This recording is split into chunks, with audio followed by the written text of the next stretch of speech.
કોની કચેરી? કોની કચેરી? સુરત મહાનગરપાલિકાની કચેરી. હા તો અમે કઈ પાકિસ્તાનીઓ છીએ?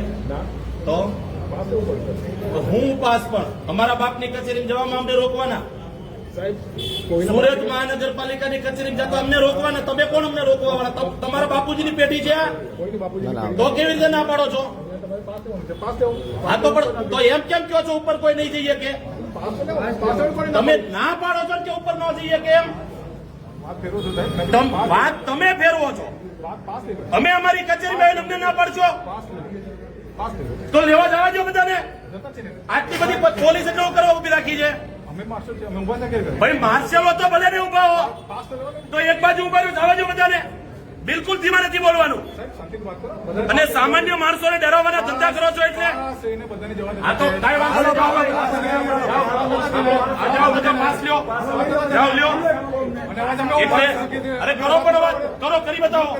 કરો વાત કરી બતાવો. નહીં અવાજ ઊંચો કરી બતાવો. તો પછી આ કચેરી છે ને લોકોની કચેરી છે, એમાં અમે આવી શકીએ? અમને આવી રીતે દબડાવવાની કોશિશ ન કરો. આટલી બધી પોલીસ ઉભી રાખી દો ને એમ કે ઉપર ન જઈ શકે.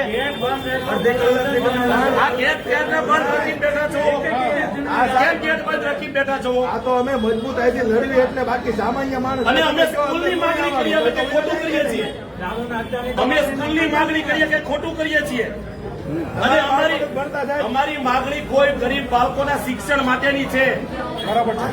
અને તમે બધા વર્દી પહેરી હુકા માટા મારો છો? તમે બધા વર્દી પહેરી હુકા માટા મારો?